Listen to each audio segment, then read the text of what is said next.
Jésus est mort, enseveli et ressuscité. Waouh!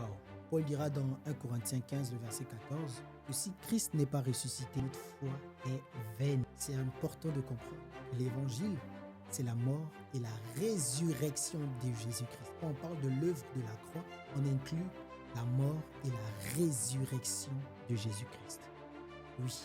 Et on va voir 4 bénéfices, justement, 4 significations de la résurrection de Jésus-Christ. Premièrement, il faut comprendre que la résurrection a prouvé que tout ce que Jésus disait était vrai, que Jésus est véritablement le Fils de Dieu. Souvenez-vous dans Jean 2, à partir du verset 18, les Juifs vont venir vouloir accuser Jésus et ils vont lui dire, toi tu dis que tu peux purifier ce temple, tu dis que tu es le Fils de Dieu, ainsi de suite. Qu'est-ce qui nous prouve en fait? Où sont les preuves? Et Jésus va leur dire, détruisez ce temple et je le rebâtirai en 3 jours. Souvenez-vous même que la Bible dira que quand Jésus va ressusciter, ses disciples vont se rappeler de cette parole. Et la Bible dit que quand il a dit cette parole, il parlait de son propre corps. Donc il parlait de lui-même. Que les Juifs devaient justement le détruire. J'aime ça. Donc Jésus allait mourir, les Juifs devaient le tuer, mais qu'il devait ressusciter le 3e jour. Il parlait de lui-même. Et alors que c'était une réponse au fait qu'il doit prouver qu'il est Fils de Dieu.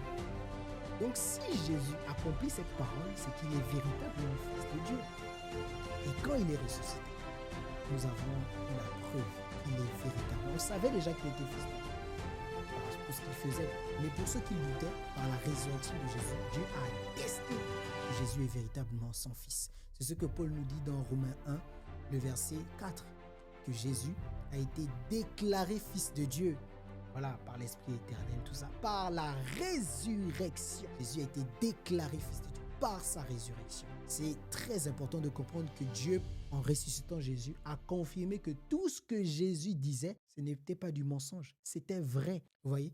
Parce que si Jésus était resté dans la mort, il devait mourir comme un mort, quelqu'un qui est mort avec le péché. C'est-à-dire, s'il ne ressuscite pas, c'est qu'il est mort et qu'il a vraiment consommé lui-même le péché. Or, Jésus, non. Jésus a vécu une vie totalement parfaite. Donc, il n'est pas mort en tant que pécheur, mais il est mort parce qu'il a porté le péché, mais pas parce qu'il a commis le péché. Donc, s'il avait menti dans une de ses paroles, il devait mourir comme quelqu'un qui a vraiment commis le péché. Et là, il ne devait jamais ressusciter. Vous voyez? Donc, la résurrection est là pour prouver que Jésus, tout ce qu'il dit est vrai. Il est véritablement Fils de Dieu. Deuxième chose qu'on peut voir dans la résurrection, c'est tout le sens même de la résurrection. C'est Romains 4, le verset 25.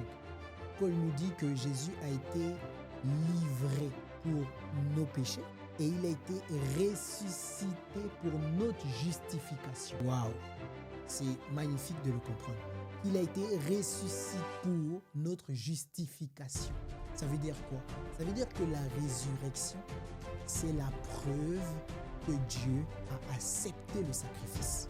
Sans la résurrection, on ne sait pas si Dieu a accepté le sacrifice de Jésus-Christ pour nous. Donc la résurrection est la preuve que Dieu nous a justifiés, que Dieu a eu ce qu'il voulait, que le sacrifice de Jésus-Christ a répondu aux exigences de la justice de Dieu.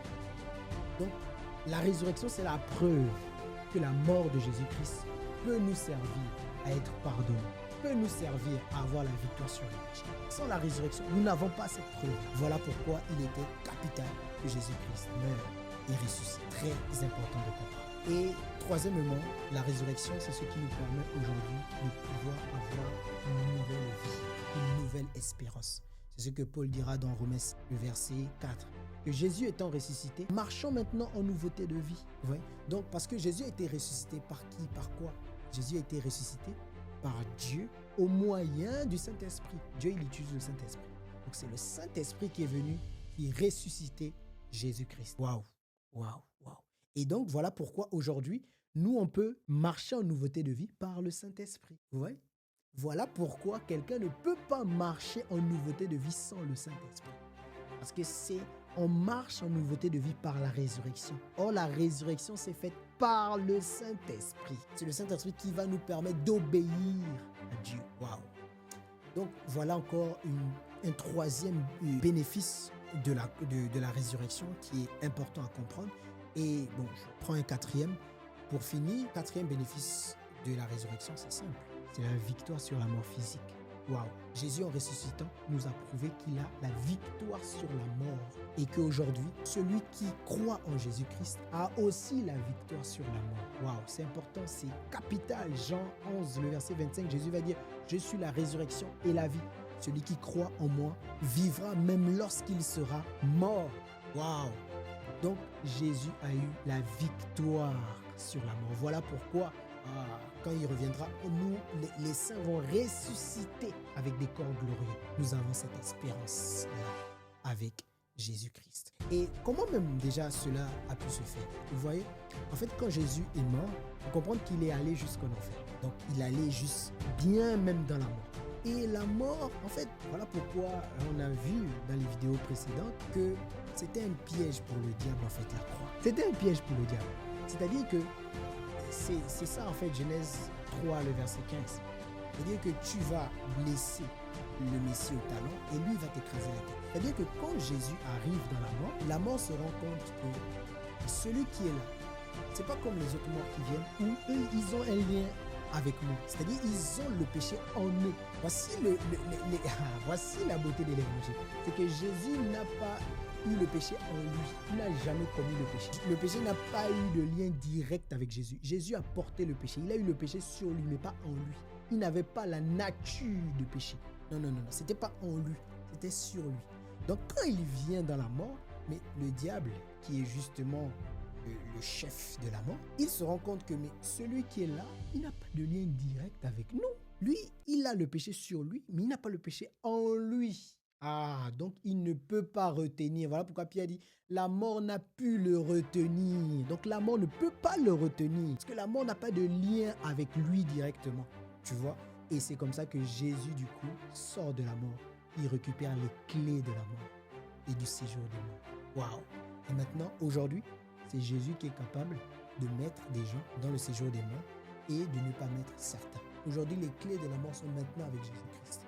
Ah oui, c'est maintenant lui qui peut mettre quelqu'un dans le séjour des morts et ne pas mettre d'autres personnes. Donc, la victoire sur la mort, encore là, un bénéfice de la résurrection de Jésus-Christ. Waouh! Que Dieu vous bénisse.